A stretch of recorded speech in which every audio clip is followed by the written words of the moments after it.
So just a quick video on business development. I'm putting together a series at the moment which cover things such as sales, marketing, design, content, business development, and just a few thoughts and ideas to hopefully resonate with. And if you like what you hear, then we will hopefully see you soon on some of the other social media channels or perhaps through the website and take things from there.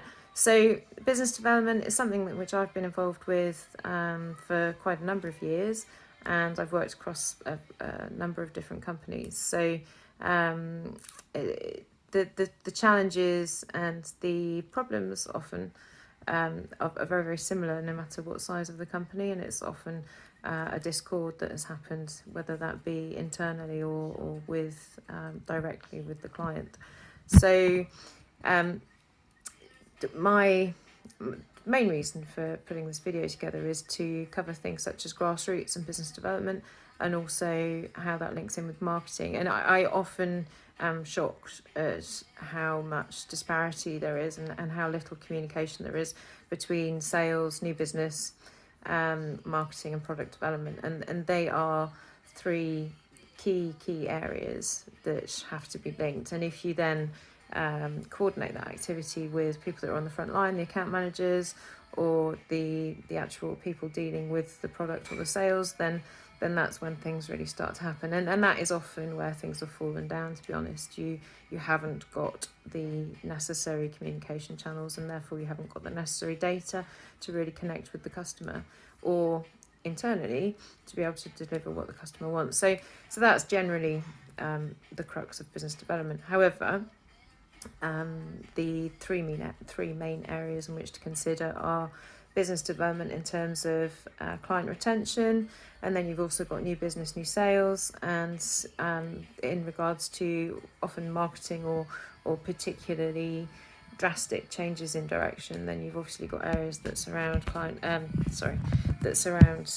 alienation. So whether or not if you change policy, it's going to cause unrest or problems with your core client base. So they're the three main things in which to consider. The problems often that the alarm bells, I suppose, that tend to go off straight away, and it is frequent, is that people will say, we need to increase sales, we're underperforming, and then you'll put together some concepts and some strategies and schedules and all the like. And people will say very, very quickly, oh no, we've tried that and it doesn't work. And this tends to link back more to marketing, actually, but especially if somebody's talking about a channel that doesn't work. There are, especially with social media, there are very definite phases, and some will perform better than others, but that is a market-wide trend. So if one individual is saying, no, we've tried it, it doesn't work, no, we've tried it, it doesn't work, tried it, it doesn't work, tried everything, it doesn't work, then there's obviously a serious problem there. And if you're in the category that I mentioned earlier about having a bit of a discord or disconnect with your customer, then obviously you're not going to have the right data. But if you're also then marketing without any messaging, so if you don't understand what your customer wants, you don't understand the intent, you don't understand what it is they want to hear from you for, then how are you going to be able to interact with them?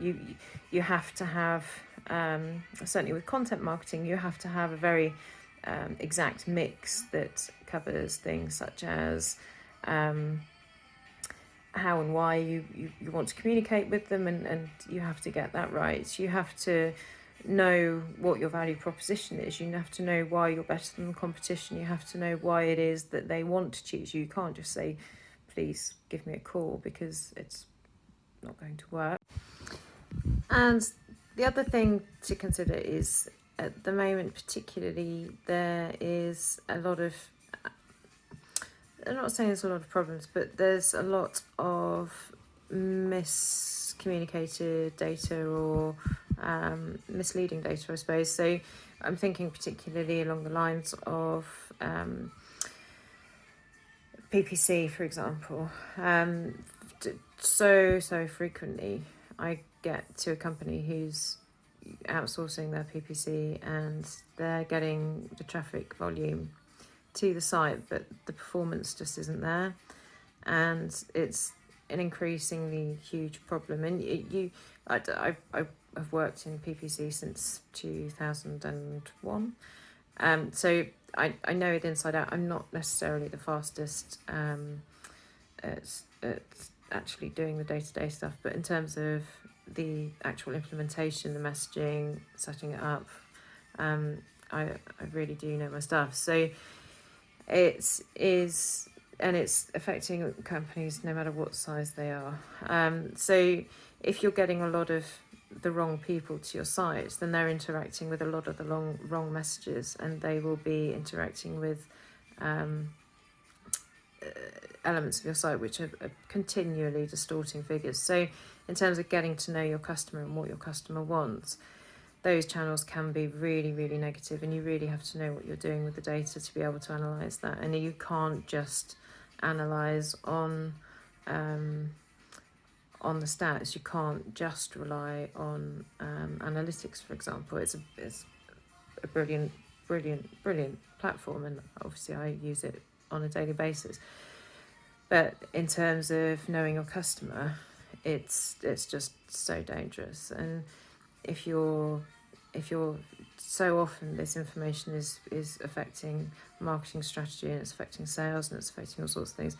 So you get that wrong, and it's just like dominoes, and it all just goes horribly wrong. So you have to be really, really careful when you're putting together these business development concepts and your marketing strategies, that your basis is on the right data, and then you can get on to the messaging and making sure that what you're including in your content is actually what your customers want to hear. And you can also look at actually getting it to the right people at the right time, and that's when things start to happen, and your business development will actually become business development, which is essentially what we're all here for. So something just to consider there as well. So in regards to the messaging, you have to make sure that you're following a very clear set of rules. The ideas are necessary and obviously to be encouraged. So I'm not suggesting that you just go out and copy somebody else's, but the principles behind what is going to work from a marketing perspective, and also from a sales perspective as well, very, very exactly, especially when it comes to content marketing, very exactly stem around a few key questions. So you have to know your value proposition inside out. You have to be able to interrupt somebody's day with something that's engaging. If you are going to do things such as lead generation, for example, then you need a lead magnet. You need something that's really going to grab the attention and offset, or even excite somebody enough that they want to exchange their details with you. They want you to have their email address, for example, because they want the bit of information that you're going to be able to give them. And that doesn't have to be something that's necessarily part of your business or part of your service. It can be something that is hopefully related, but even that there's many examples where people are just they know their customer, they know their profile, they know their demographic, and they're able to give them something that they want. So, and there's many very successful campaigns that are done in that way, but you have to be able to have the team therefore in place internally to be able to do that regularly. And there's quite a lot of pressure. Once you start establishing that routine, then you have to be able to really keep it up, especially when you're talking about social channels, because people will be expecting to hear from you regularly with something that is as good and on the money. So there's no point in hurrying it. But going back to what I was saying, if you think you've tried everything and it hasn't worked, then it's probably that you've tried all the channels, or you've tried all of the very high level processes, but not actually had the content or the right ideas or the right intelligence or the right data to be able to actually make it into a successful campaign. So and then to link, obviously, when you're talking about business development, it goes beyond the marketing, and you actually have to have the process to be able to follow that up And again, that links back to what I was saying about making sure that all of your departments are interconnected and communicating. So if you're actually going to make a difference and actually going to convert this activity into something that affects or drives new customers, then you really need to make sure that that process is in place before you start. So there's lots to consider, and hopefully what I've said in this video just gives you something to think about. And if you want to have a little bit more information about what we can do for you, or what sort of service we can offer, then obviously get in touch, and look forward to hearing from you. Cheers.